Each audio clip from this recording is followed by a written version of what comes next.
Welcome to your nurture journey with Nursing Tech. Nursing preparation with Nursing Tech. तो your motivation mistake are proof that you are trying. तो आज की class हम start करते हैं question number 21 से। Last 20 question हमने previous जो क्लास ली है उसके अंदर डिस्कस कर लिए हैं। आई होप आप सभी को समझ में आए होंगे। तो नेक्स्ट क्वेश्चन की बात करते हैं। Question number 21। An 8-year-old child comes to the physician office complaining of swelling of and pain in the knee as his mother says the swelling occurred for no reason and it keeps getting worse। एक बच्चा है जो एक mother है अपने बच्चे को clinic पे लेके आई है और बोल रही है कि उसको स्वेलिंग है नीज के अंदर और इसके साथ में जो स्वेलिंग है वो बिना किसी रीजन बढ़ती जा रही है। The initial diagnosis is Lyme disease. तो जो इनिशियल डायग्नोसिस है वो है लाइम डिजीज का।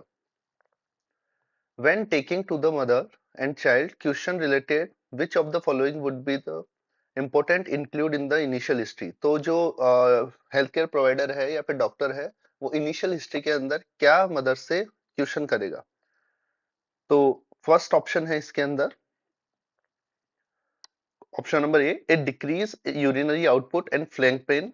सेकंड है a fever of over 103 degree Fahrenheit occurring over the last 2 to 3 weeks।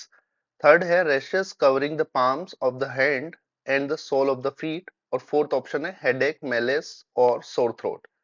तो जो डॉक्टर है वो मदर से क्या हिस्ट्री कलेक्ट करेगा जिससे वो पहचान पाए कि पर्टिकुलर पेशेंट को लाइम डिजीज है। तो इसका राइट आंसर क्या होगा। तो देखिए इसका जो राइट आंसर होगा वो होगा ऑप्शन डी हेडेक मेलेस और सोर थ्रोट। जो फर्स्ट ऑप्शन है it decrease urinary output and flank pen. Usually lime disease के अंदर ये नहीं होता है। लाइम डिजीज के अंदर यूरिनरी आउटपुट जो है वो डिक्रीज नहीं होता है, नॉर्मल रहता है और फ्लैंक पेन नहीं होता है। फीवर जो है वो 103 डिग्री फ़ारेनहाइट तक नहीं होता 2 to 3 वीक तक। रैशेस जो पाम्स और हैंड पे कवर नहीं होते, यूजुअली ट्रंक वगैरह पे अपीयर होते हैं। और जो फोर्थ ऑप्शन है हेडेक मेलेस सोर थ्रोट, इसके साथ साथ में जो बच्चा है उसकी हिस्ट्री है कि 2 to 3 वीक्स पहले से बच्चे को क्या डेवलप होगा, सोर थ्रोट वगैरह डेवलप होगा, हिपेटोमेगैली स्प्लेनोमेगैली। इसके अलावा जो बच्चा रहेगा उसके अंदर लिम्फ एडिनोपैथी ये डेवलप होगी। इसके साथ में बच्चे को हेडेक रहेगा और मेलेस रहेगा और नोजिया, समटाइम नोजिया भी देखने को मिल सकता है। तो इस पर्टिकुलर कंडीशन में जो लाइम डिजीज है उस कंडीशन के अंदर जो बच्चा है उसके अंदर हिस्ट्री के अंदर जो डॉक्टर है वो ये पूछेगा। तो इसका जो राइट आंसर है ऑप्शन डी। यहाँ पे आप देख सकते हैं कंप्लीट इसका डिस्क्रिप्शन दिया हुआ है, इसको अच्छे से पढ़ लें। Urinary tract symptoms are not commonly associated with Lyme disease. A fever 103 is not characteristics of Lyme disease। और इसके अलावा जो इसके इंपॉर्टेंट क्वेश्चन बार बार रिपीट हुआ है, classical symptom of Lyme disease include headache, malaise, fatigue, anorexia, stiff neck होता है इसके अंदर। इसके अलावा जनरलाइज लिम्फेडिनोपैथी रहता है, स्प्लीनोमेगेली रहता है, कंजंक्टिवाइटिस होता है, sore throat, abdomen pain and cough. ये इसके स्पेसिफिक क्लासिकल फीचर्स है लाइम डिजीज के। तो ये बहुत इंपॉर्टेंट है, बार बार रिपीटेटिव क्वेश्चंस आते हैं लाइम डिजीज के अंदर। तो सबसे इंपॉर्टेंट जो है उसके क्लासिकल फीचर्स होते हैं। चलिए नेक्स्ट क्वेश्चन की बात करते हैं, क्वेश्चन नंबर 22। तो क्वेश्चन नंबर 22 है when the administration of phenytoin या रिलेटिन बोलते हैं उसको to a child the nurse should be aware that toxic effect of phenytoin therapy is. कि एक बच्चा है जिसको फेरेंटोइन एडमिनिस्टर किया गया है, उसके अलावा तो उस पेशेंट में या बच्चे में कौन कौन से टॉक्सिक इफेक्ट फेरेंटोइन की वजह से देखने को मिलेंगे। तो सबसे पहला जो ऑप्शन है हमारे पास वो है स्टीफन जॉनसन सिंड्रोम। सेकंड है फोलेट डेफिशिएंसी। थर्ड है ल्यूकोपेनिक एप्लास्टिक एनीमिया। और फोर्थ है ग्रेन्युलोसाइटोसिस एंड नेफ्रोसिस। तो क्या राइट आंसर होगा इसमें। देखिए तो इसका जो राइट आंसर है, ये क्वेश्चन बार बार रिपीट हो चुका है, इसका जो राइट आंसर है वो है स्टीफन जॉनसन सिंड्रोम। जो स्टीफन जॉनसन सिंड्रोम है वो इसके अंदर यूजुअली देखने को मिलता है। तो हम एक बात करते हैं सबसे पहले फेरेंटोइन के बारे में।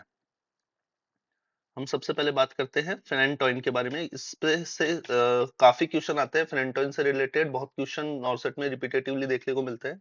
तो अगर इसका थेराप्यूटिक लेवल देखते हैं, थेराप्यूटिक लेवल, तो थेराप्यूटिक लेवल जो होता है उसका 10 to 20 माइक्रोग्राम पर ml होता है। इसके अलावा अगर फ्री फेरेंटोइन का लेवल देखते हैं, नॉर्सेट 3 के अंदर ये रिपीट हो चुका है, नॉर्सेट के अंदर ये रिपीट हो चुका है क्वेश्चन। तो अगर इसका फ्री फेरेंटोइन का लेवल देखेंगे तो होता है 1 to 2 माइक्रोग्राम पर ml। ये बहुत इंपॉर्टेंट है, अगर एक ही बात में पूछे, अगर डायरेक्ट क्वेश्चन में पूछा गया है तो हमें बोलना है 10 to 20। ठीक है। इसके अलावा फेरेंटोइन के कुछ साइड इफेक्ट के बारे में, जो फेरेंटोइन है उसके कुछ साइड इफेक्ट के बारे में देखेंगे हम। तो जो साइड इफेक्ट है, साइड इफेक्ट्स ऑफ फेरेंटोइन, तो इसको याद करने के लिए एक ट्रिक है, और साइड इफेक्ट को याद करने के लिए एक ट्रिक है, साइड इफेक्ट्स। बार बार ये क्वेश्चन आ चुका है, तो इसको हम एक निमोनिक से याद कर सकते हैं जिसका नाम है हॉट मलाई का। तो जो H stand for hirsutism, excessive growth हो जाता है। और इसके अलावा जो बार बार एग्जाम में क्वेश्चन आया हुआ है, हाइपरट्रॉफी ऑफ गम, गम का क्या हो जाता है, हाइपरट्रॉफी हो जाता है, और साथ में ब्लीडिंग देखने को मिलती है। और ये इसका मोस्ट कॉमन साइड इफेक्ट है, ये क्वेश्चन रिपीट हुआ है लास्ट नॉर्सेट में। इसका मोस्ट कॉमन जो साइड इफेक्ट है फेनेंटोइन का, वो है हर्सुटिज्म और हाइपरट्रॉफी ऑफ गम और ब्लीडिंग। तो जो ओ है, ओ स्टैंड करता है ओस्टियो मलेशिया, ओस्टियो मलेशिया से डिनोट करता है। थर्ड है, इट इज ए टेरेटोजेनिक, जो फेनेंटोइन है वो टेरेटोजेनिक होता है। फोर्थ है, वो है मेगलोब्लास्टिक एनीमिया, फोर्थ है मेगलोब्लास्टिक एनीमिया। ए स्टैंड फोर्थ एरिथमिया, एरिथमिया होता है। एल लिम्फ एडिनोपैथी, और लिम्फ का जो साइज होता है वो क्या हो जाता है, इंक्रीज हो जाता है। नेक्स्ट, आई फॉर इंसुलिन को ये क्या करता है, डिक्रीज करता है। अगर इंसुलिन डिक्रीज होगा तो क्या होगा, हाइपरग्लाइसीमिया, हाइपरग्लाइसीमिया डेवलप होता है बच्चे को। इसके अलावा के स्टैंड फॉर विटामिन के, क्या हो जाता है इसके अंदर, कम हो जाता है, जिसकी वजह से क्या देखने को मिलता है, ब्लीडिंग। और ब्लीडिंग स्पेशली कौन सी, गम ब्लीडिंग। ये क्वेश्चन भी आया है, गम ब्लीडिंग, जो गम है उसका ब्लीडिंग देखने को मिलता है। नेक्स्ट है ए स्टैंड फॉर अटेक्सिया, अटेक्सिया। तो ये जो मेनली साइड इफेक्ट हैं वो किसकी वजह से आए हैं, फेरेंटोइन की वजह से। H stand for hirsutism, hypertrophy of gum and bleeding. ओस फॉर ऑस्टियो मलेशिया होता है, टेरेटोजन होता है, मेगलोब्लास्टिक एनीमिया होता है, एरिथमिया होता है, लिम्फेडिनोपैथी होता है, इंसुलिन डिक्रीज होता है, विटामिन के डिक्रीज होता है, और अटेक्सिया होता है। तो ये कुछ मेन जो फैक्टर्स हैं वो होते हैं। इसके अलावा अगर हम बात करें, इसके अलावा अगर हम बात करें स्टीफन जॉनसन सिंड्रोम की, तो जो स्टीफन जॉनसन सिंड्रोम है, स्टीफन जॉनसन सिंड्रोम, वो भी कौन कॉज करवाता है, फेरेंटोइन की वजह से कॉज होता है। एक रेयर बट सीरियस कंडीशन होती है ये। इसके अंदर सिम्टम क्या आएगा, फीवर सिम्टम आता है। इसके अलावा पेनफुल रेड पर्पल रैशेज होते हैं बेबी पे। इसके अलावा ब्लिस्टर फॉर्मेशन होता है, और स्किन पीलिंग होता है। ब्लिस्टर होता है और साथ में क्या होता है, स्किन पीलिंग होता है। इसके साथ में माउथ अल्सर देखने को मिलते हैं, माउथ अल्सर देखने को मिलते हैं, और आईज और जेनेटेलिया भी इससे क्या हो सकते हैं, अफेक्ट हो सकते हैं। इसके अलावा ये एक मेडिकल इमरजेंसी है, स्टीफन जॉनसन सिंड्रोम क्या है? एक तरह की मेडिकल इमरजेंसी है जिसको तुरंत क्या करना चाहिए? हेल्थ केयर प्रोवाइडर के साथ में शेयर करना चाहिए। तो जो फेरेंटोइन है उसके कुछ इंपॉर्टेंट टॉपिक्स जो है वो हमने डिस्कस किए हैं। फेरेंटोइन का जो नॉर्मल थेराप्यूटिक लेवल होता है 10 to 20 मिलीक्विवेलेंट पर एमएल होता है, मिलीग्राम पर एमएल होता है। जो फ्री फेरेंटोइन होता है वो 1 to 2 मिलीग्राम पर एमएल होता है। इसके अगर साइड इफेक्ट्स की बात करेंगे तो उसके अंदर स्टीफन जॉनसन सिंड्रोम होता है जिसमें जो एक रेयर बट सीरियस कंडीशन होती है। उसमें फीवर, पेनफुल रैशेज होते हैं, पर्पल रैशेज होते हैं, माउथ अल्सर्स होते हैं, ब्लिस्टर, स्किन पीलिंग जैसी कंडीशंस होती हैं, साथ में आई और जेनेटेलिया अफेक्ट होते हैं। और ये एक तरह की मेडिकल इमरजेंसी होती है। अगर इसके और साइड इफेक्ट की बात करेंगे तो उसके जो दूसरे साइड इफेक्ट है वो कुछ ऐसे हैं कि इसके साइड इफेक्ट के अंदर सबसे पहले H stand for hirsutism, hypertrophy of gum and bleeding रहता है। इसके साथ साथ में ओस्टियोपोरोसिस होता है, टेरेटोजन होता है। तो इसको प्रेग्नेंट महिला में फेरेंटोइन को अवॉइड करते हैं, वरना ये बच्चे के अंदर गम ब्लीडिंग वगैरह करवा सकता है, जिंजाइटिस वगैरह करवा सकता है। नेक्स्ट, मेगलोब्लास्टिक एनीमिया करता है। इसके अलावा फॉलेट जो एसिड है उसको कम करता है जिसकी वजह से मेगलोब्लास्टिक एनीमिया होता है। एरेथमिया होता है, लिम्फ एडिनोपैथी होता है जिसकी वजह से फीवर देखने को मिलता है। इंसुलिन डिक्रीज करता है जिसकी वजह से हाइपरग्लाइसीमिया देखने को मिलता है। विटामिन के डिक्रीज होता है जिसकी वजह से इंटरनल ब्लीडिंग्स, हेमरेजेस और गम ब्लीडिंग देखने को मिलती है। मेलेना भी देखने को मिलता है। और नेक्स्ट है अटेक्सिया भी देखने को मिलता है। तो ये कुछ इंपॉर्टेंट पॉइंट थे जो हमने फेनेटोइन के बारे में डिस्कस किए। तो इसके अंदर जो इम्पोर्टेंट है वो है स्टीफन जॉनसन सिंड्रोम। तो याद रखें, फेनेटोइन का अगर पूछते हैं तो इम्पोर्टेंट अगर उसका टॉक्सिक इफेक्ट आता है तो वो है स्टीफन जॉनसन सिंड्रोम। ठीक है, चलिए नेक्स्ट देखिए। देखिए, फॉलेट डेफिशिएंसी इसका साइड इफेक्ट है जिसकी वजह से मेगेलोब्लास्टिक होता है, लेकिन ये एक तरह का क्या नहीं है, टॉक्सिक इफेक्ट नहीं है। हमने क्वेश्चन में पढ़ा कि टॉक्सिक इफेक्ट, हमने क्वेश्चन में क्या पढ़ा, टॉक्सिक इफेक्ट। जिस लेकिन ये क्या नहीं है, एक तरह का साइड इफेक्ट है but not toxic effect, toxic effect नहीं है। Leukoplastic anaemia is a toxic effect of carbamazepine. जो ल्यूकोप्लास्टिक एनीमिया है जो ऑप्शन में दिया हुआ है वो किसका साइड इफेक्ट है, कार्बामेजापिन का है। Next, granulocytosis is nephrosis are toxic effect of trimethadone। तो ये इसका साइड इफेक्ट है, ना कि फेनेटोइन का। चलिए next question 23। The nurse should know that according to current thinking the most important prognostic factor for a client with breast cancer. कौन सा ऐसा प्रोग्नोस्टिक फैक्टर है जो बहुत इंपॉर्टेंट है? प्रोग्नोसिस मतलब क्या होता है? प्रोग्नोसिस मतलब होता है किसी भी बीमारी की सही होने की दर।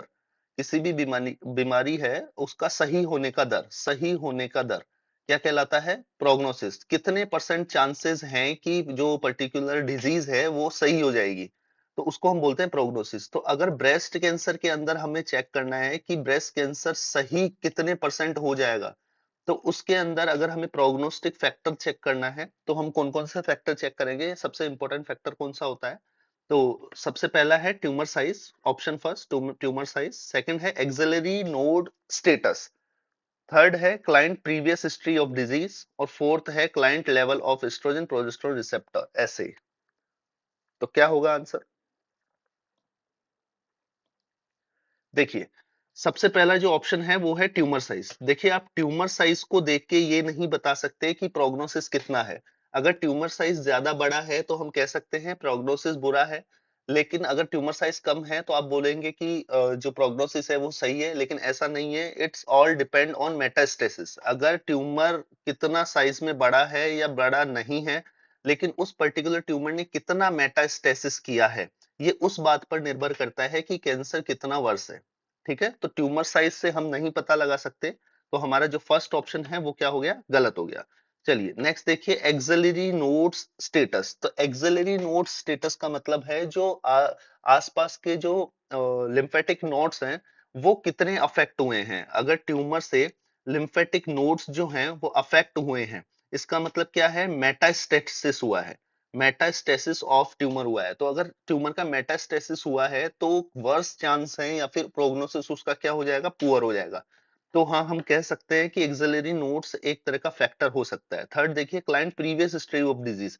देखिए, प्रीवियस हिस्ट्री ऑफ डिजीज इस बात पे निर्भर नहीं करती है कि क्लाइंट की करंट सिचुएशन के प्रोग्नोसिस किस तरीके से होगा, तो हम इसको भी नहीं कंसिडर कर सकते। नेक्स्ट है client level of oestrogen, progesterone और रिसेप्टर ऐसे। देखिए, ये यूजुअली इसके अंदर कोई मदद नहीं करता है पर्टिकुलर ब्रेस्ट कैंसर के अंदर, तो ये भी हम नहीं करेंगे। तो हमारा जो राइट आंसर होगा वो क्या होगा, option B, axillary node status, जो कि हमें किसकी जानकारी देगा, मेटास्टेसिस ऑफ द ट्यूमर। और मेटास्टेसिस ऑफ ट्यूमर हमें किस बात की जानकारी देगा, कि प्रोग्नोसिस ऑफ ट्यूमर है या फिर डिजीज है वो कितना है। ठीक है, तो हमारा राइट आंसर क्या है, ऑप्शन बी। चलिए, कंप्लीट आपको रैशनल मिलेगा, आप इसको स्क्रीनशॉट ले लें और अच्छे से पढ़ें, क्योंकि हर एक क्वेश्चन में 4 से 5 क्वेश्चन छुपे रहते हैं। तो आप पर्टिकुलर वो क्वेश्चन जब पढ़ रहे हैं तो एक क्वेश्चन नहीं पढ़ते हैं, उसको कंप्लीट एक्सप्लेनेशन और रैशनल के साथ पढ़ें, बाकी के ऑप्शन के रैशनल के साथ पढ़ें, ये सही जवाब है तो बाकी 3 क्यों नहीं है। इस हिसाब से अगर आप पढ़ेंगे तो आप एग्जाम में बेहतर परफॉर्मेंस दे पाएंगे। तो हम नेक्स्ट क्वेश्चन की तरफ देते हैं। Question number 24। 3 weeks following discharge, a male client is readmitted to the psychiatric unit। एक पेशेंट है जो क्या है, 3 वीक से पहले डिस्चार्ज हो चुका है साइकेट्रिक यूनिट से फॉर डिप्रेशन। किसकी वजह से, डिप्रेशन की वजह से। His wife state that he had threatened to kill himself with handgun. और उसकी वाइफ बोल रही है कि वो अपनी वाइफ को थ्रेट कर रहा है कि वो एक हैंडगन से खुद को क्या कर लेगा, शूट कर लेगा। As the nurse admitted him to the unit, he says, I wish I were dead because I am worthless to everyone. I guess I am just good. Which response by the nurse is most appropriate at this time? जो patient है वो nurse को कह रहा है कि मैं किसी के लिए कोई काम नहीं आता, मैं बिल्कुल वर्थलेस हूं, तो मैं खुद को खत्म कर देना चाहता हूं। तो इस कंडीशन में नर्स का क्या जवाब होगा। देखिए, बहुत इंपॉर्टेंट क्वेश्चन है, क्योंकि नॉर्सेट में हर बार सुसाइडल टेंडेंसी और सुसाइडल जो टॉपिक है उसके अंदर कम से कम 1 से 2 क्वेश्चन हर बार देखने को मिलते हैं, और कुछ इसी तरीके के क्वेश्चन होते हैं। ये लास्ट ईयर का क्वेश्चन है। तो इसके अंदर नर्स क्या करेगी, फर्स्ट जो ऑप्शन है वो है, I don't think you are worthless, I am glad to see you and are we will help you. Second option है, don't you think this is a sign of your illness. Third है, I know with your wife and new baby that you have do a lot of life to live. Next 4 है, you have been feeling sad and alone for some time now। तो क्या answer सही होगा इसमें। एक चीज का हमें ध्यान रखना है, जब भी ऐसे क्वेश्चन पेशेंट करता है लाइक सुसाइडल टेंडेंसी, इसके अलावा एंजियस डिप्रेशन वगैरह पेशेंट है, तो हमेशा हमें ओपन एंडेड क्वेश्चन करना है।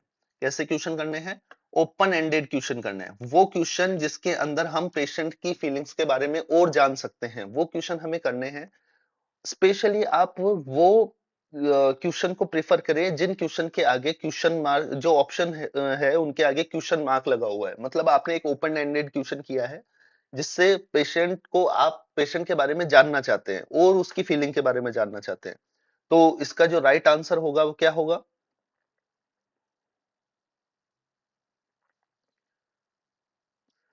बताइए। तो इसका जो राइट आंसर होगा वो होगा ऑप्शन डी। इसका राइट आंसर क्या है, ऑप्शन डी। देखिए, option first, I don't think you are worthless, I am glad to see you and we will help you.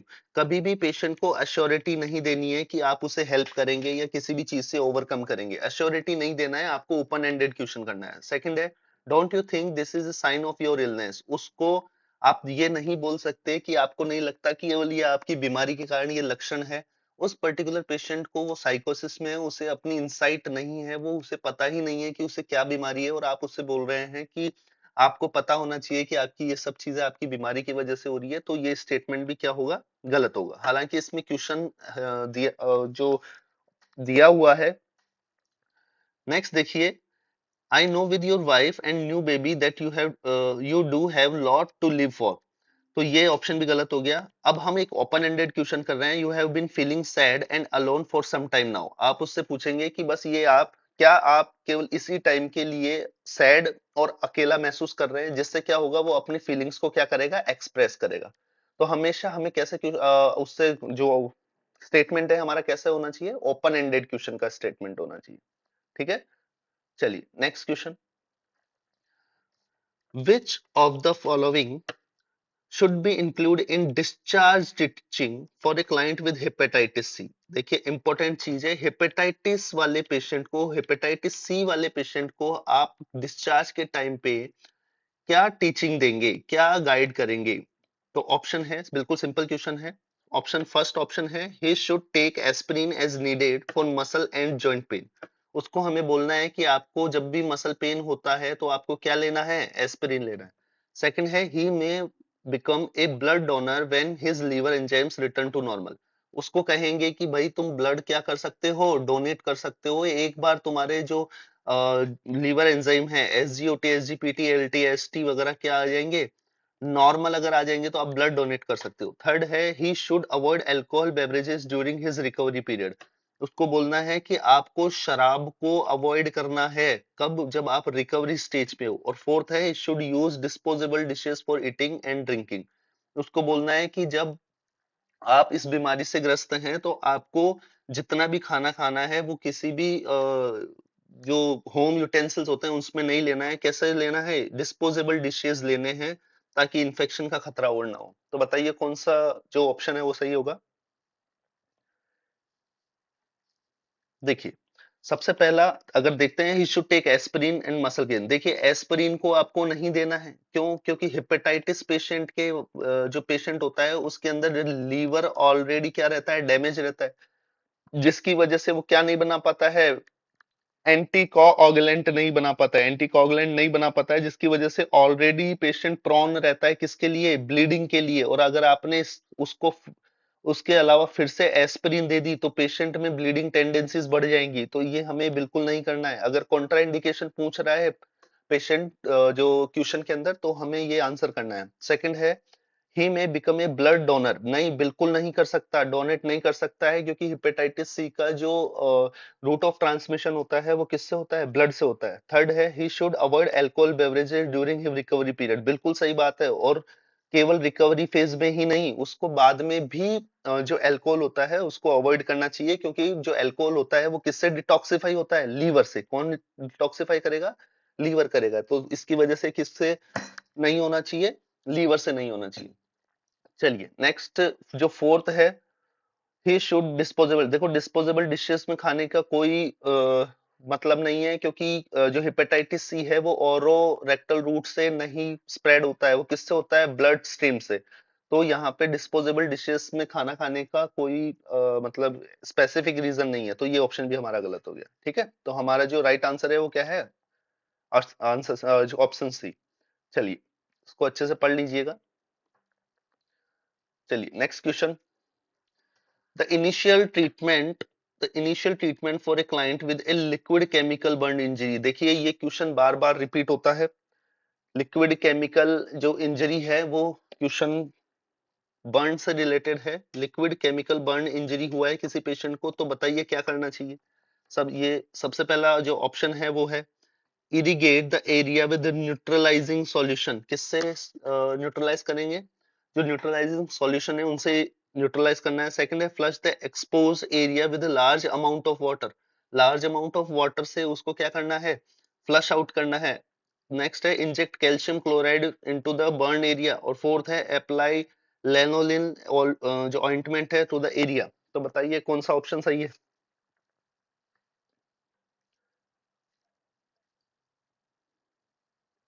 देखिए वन बाय वन बात करते हैं। Apply lanolin ointment to the area, देखिए ये किसी काम का नहीं है, ये हम अप्लाई नहीं करते हैं।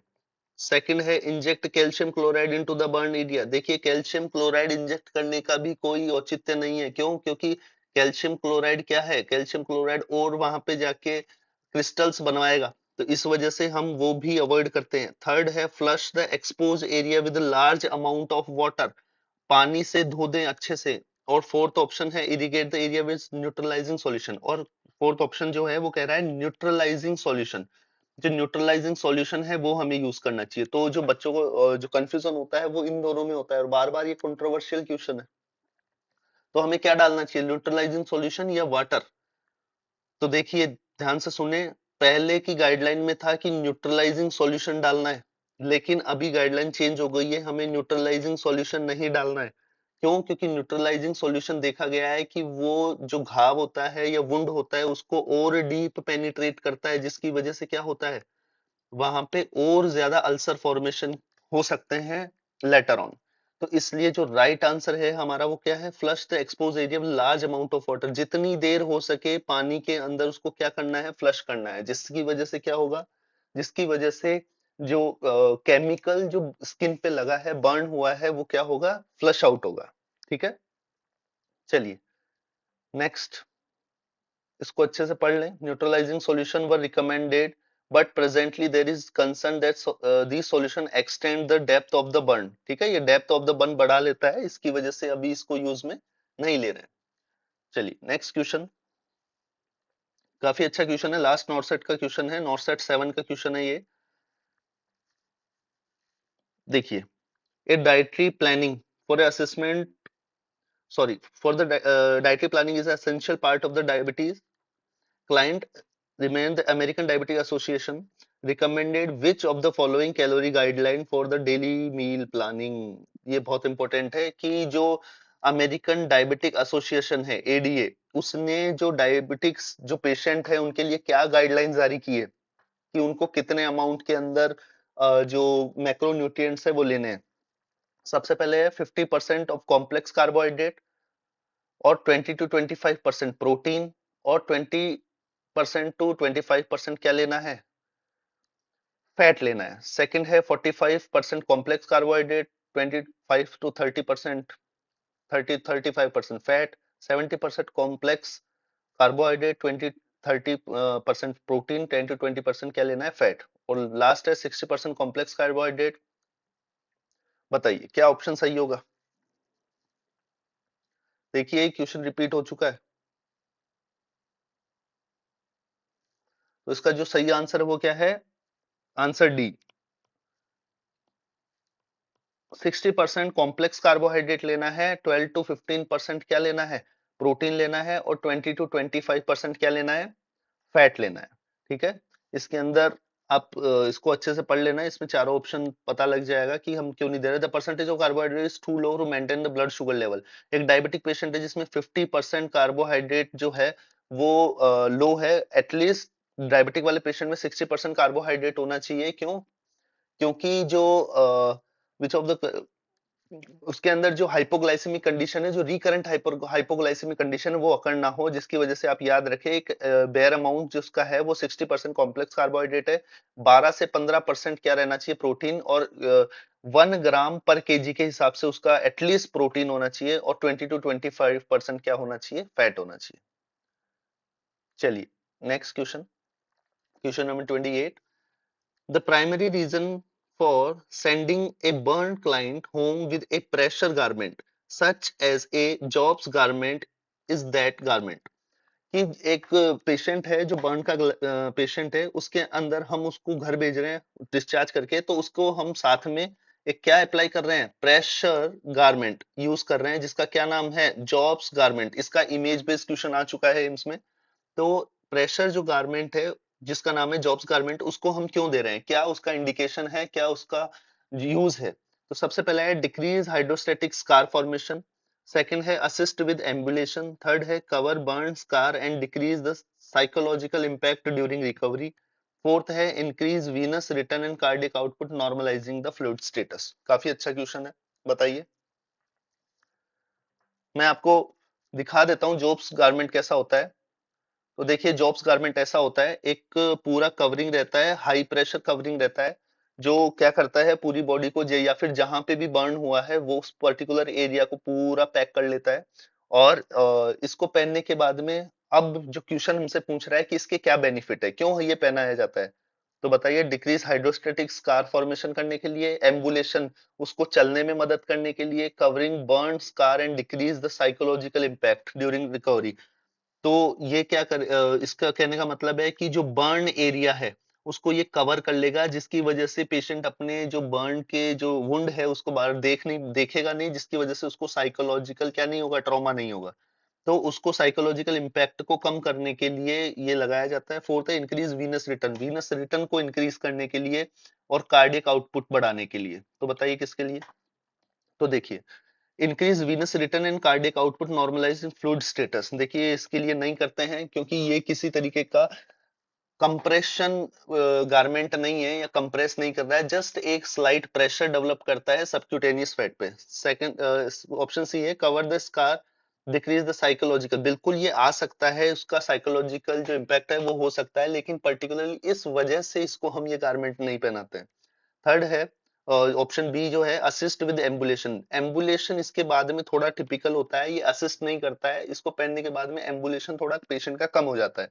तो ऑप्शन जो फर्स्ट है डिक्रीज हाइड्रोस्टेटिक स्कार फॉर्मेशन, तो ये क्या करेगा, हाइड्रोस्टेटिक स्कार फॉर्मेशन को डिक्रीज करेगा और वुंड जो स्किन है उसको, जो सबक्यूटेनियस स्किन है उसको हीलिंग के अंदर मदद करता है। तो ऑप्शन ए इज राइट। तो जो जॉब्स गारमेंट होता है वो कुछ इस तरीके का होता है, इसको देख लेना, ये नॉर्सेट में क्वेश्चन, इमेज बेस्ड क्वेश्चन पूछा जा चुका है, इमेज बेस्ड क्वेश्चन आया है इसका। चलिए next 29, the nurse would expect to include which of the following when planning the management of the client with Lyme disease। एक बच्चा है जिसको एक पेशेंट है जिसको प्लानिंग कर रही है मैनेज करने की, जो क्लाइंट है वो किसका है, लाइम डिजीज का है। तो ऑप्शन फर्स्ट है complete bed rest at 6 to 8 week, second है टेट्रासाइक्लिन ट्रीटमेंट, थर्ड है आईवी एम्फोटेरिसिन बी, और फोर्थ है high protein diet with limited fluids. तो क्या आंसर होगा इसका। बिल्कुल, ये बिल्कुल बार बार क्वेश्चन रिपीट हुआ है, इसका सही आंसर क्या है, टेट्रासाइक्लिन जो ट्रीटमेंट है, ड्रग ऑफ चॉइस, ये क्वेश्चन आ चुका है, drug of choice for Lyme disease, Lyme disease का ड्रग ऑफ चॉइस क्या है, तो क्या है, टेट्रासाइक्लिन। टेट्रासाइक्लिन क्या है, लाइम डिजीज का ड्रग ऑफ चॉइस है। ठीक है, तो देखिए, अच्छा जो एम्फोटेरिसिन है, एम्फोटेरिसिन बी वो ट्रीटमेंट फॉर हिस्टोप्लाज्मोसिस, जो एम्फोटेरिसिन बी है वो किसका यूज में आता है, हिस्टोप्लाज्मोसिस के लिए। और पेशेंट को हम क्या नहीं देंगे, जो the client is not restricted to the high protein diet with limited fluid, उसको फ्लूइड बढ़ा के देना है, क्यों, क्योंकि फीवर आ रहा है पेशेंट में, जिसकी वजह से उसको क्या करना है, फ्लूइड बढ़ा के देना है, और हाई प्रोटीन जो डाइट है वो रेस्ट्रिक्ट नहीं करना है। ठीक है, चलिए next question, question number 30, the physician recommended immediate hospital admission for a client with PIH. She says to the nurse, it's not so easy for me just to go right the hospital like that. I'll, after acknowledging her feeling, which of the approaches by the nurse would probably the best? बताइए, चारों option है।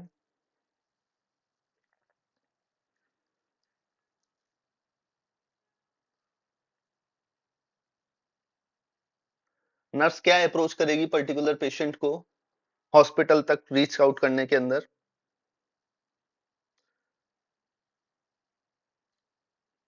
ठीक है, चारों option पढ़ लीजिए। चलिए, तो इसका जो राइट आंसर है वो क्या है, answer B, explore the client with perception of why she is unable to go to the hospital. आप उस पर्टिकुलर जो कारण है जिसकी वजह से वो नहीं जाना चाहती है, उस पर्टिकुलर कारण को क्या करेंगे, एक्सप्लोर करेंगे। इसके साथ साथ में उससे ओपन एंडेड क्वेश्चन पूछेंगे, आप ऐसा क्यों कर रहे हैं, क्यों नहीं जाना चाहते, क्या दिक्कत है। तो आप जब ओपन एंडेड क्वेश्चन करेंगे तो पर्टिकुलर जो फीमेल है उसके बारे में आपको खुल के बताएगी, और आप जान पाएंगे, एक्सप्लोर कर पाएंगे किसके बारे में, क्या परसेप्शन हो पर्टिकुलर क्लाइंट है उसका हॉस्पिटल में ना आने का। ठीक है, तो ये क्वेश्चन भी कई बार ये इथिकल्स क्वेश्चंस होते हैं, ये रिपीट होते हैं। चलिए question number 31, the child with iron poisoning is given IV deferoxamine, following administration the child suffer hypotension, facial flushing and urticaria, the client nursing intervention would be to। एक पेशेंट है जिसको क्या दिया गया है, आयरन पॉइजनिंग हो गई है बच्चे के अंदर, तो उसको क्या दिया गया है, डीफॉक्सामाइन, जो किसका एंटीडोट होता है, आयरन टॉक्सिसिटी। आयरन टॉक्सिसिटी का एंटीडोट क्या है, डीफॉक्सामाइन। तो डिफॉक्सामाइन दिया हुआ है, लेकिन उसके बाद में जो बच्चा है वो किससे सफर करता है, हाइपोटेंशन से, इसके साथ में फेशियल फ्लशिंग से, और अर्टिकेरिया बच्चे को हो जाता है। तो आपका इनिशियल इंटरवेंशन क्या होना चाहिए? चलिए, तो ऑप्शन जो फर्स्ट है वो है डिसकंटिन्यू द आईवी, जो आईवी है उसको डिसकंटिन्यू करेंगे। सेकंड है stop the medication and begin the normal saline. Third है take all vital sign and report to the physician. और फोर्थ है असेस यूरिन आउटपुट। बताइए क्या रहेगा? तो देखिए, फर्स्ट जो ऑप्शन है डिसकंटिन्यू द आईवी, बिल्कुल हम आईवी को डिसकंटिन्यू करेंगे। ये बिल्कुल सही आंसर है, आईवी को हम डिसकंटिन्यू करेंगे, लेकिन उसके साथ साथ में हम क्या करेंगे? उसके साथ साथ में हम जो ऑप्शन बी है ये और ज्यादा ठीक लग रहा है, stop the medication, stop medication करेंगे। इसके साथ साथ में जो नॉर्मल सलाइन है उसका इन्फ्यूजन क्या करेंगे, जो बेबी को नॉर्मल सलाइन इन्फ्यूजन करेंगे। तो ये हमारा जो ऑप्शन बी है वो बिल्कुल करेक्ट है। अगर ऑप्शन बी नहीं होता ऑप्शन में, तो हमारा जो आंसर होता है वो ऑप्शन ए आता है। थर्ड है take all vital sign report to the physician, ये हम करेंगे ये, लेकिन ये क्या नहीं है, ये इमीडिएट एक्शन नहीं है। इमीडिएटली आपको क्या करना है, पहले आईवी जो लाइन है उसको क्या करना है, बंद करना है, उसके बाद में नॉर्मल सलाइन फ्लश करना है, उसके बाद में आपको वाइटल साइन चेक करने हैं, और जो लास्ट में असेस यूरिन आउटपुट, इसका इस पर्टिकुलर कंडीशन से कोई डायरेक्ट लेना देना नहीं है। तो हमारा जो सही आंसर है वो क्या रहेगा, stop the medication begins the normal saline infusion. चलिए, नेक्स्ट क्वेश्चन।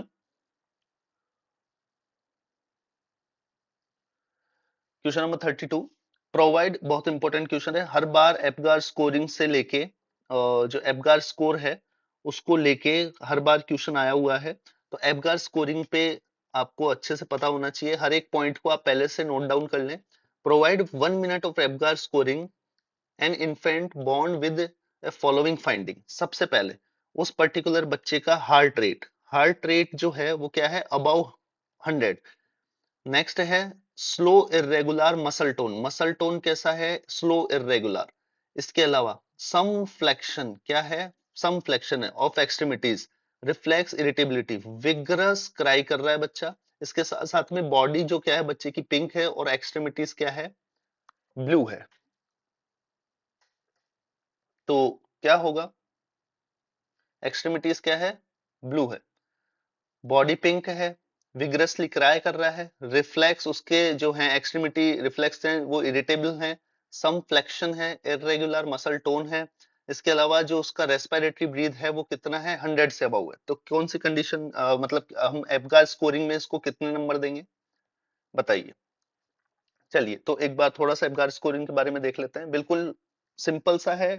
देखो, एप्गार स्कोरिंग जो एक्सप्लेन करेंगे, सबसे पहले APGAR 5 पॉइंट होते हैं। एप्गार अपीयरेंस, ए मींस अपीयरेंस मतलब स्किन कलर देखते हैं। अगर ब्लू है और पेल है मतलब पूरा अगर साइनोज्ड है तो हम कितने पॉइंट देंगे, 0 पॉइंट देंगे।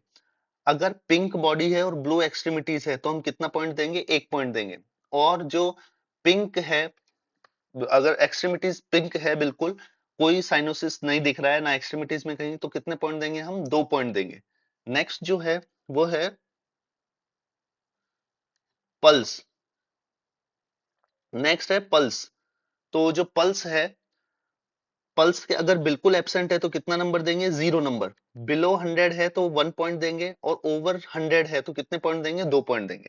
थर्ड है ग्राइमंस और रिफ्लेक्स, कि बच्चा कितना रिफ्लेक्स कर रहा है। रिफ्लेक्स का मतलब होता है कि किसी भी स्टिमुलाइट से कितना रिस्पॉन्ड दे रहा है, क्राई कर रहा है ना। क्राई नहीं, मतलब अगर क्राई का हम रेस्पिरेशन से लेते हैं, लेकिन अगर रिफ्लेक्स, अगर फ्लेक्शन कर रहा है ना, और इसके अलावा किसी भी चीज को रिफ्लेक्स कर रहा है, तो उसको अगर बिल्कुल फ्लॉपी है, बिल्कुल कोई रिस्पॉन्ड नहीं है, तो हम उसको 0 देंगे।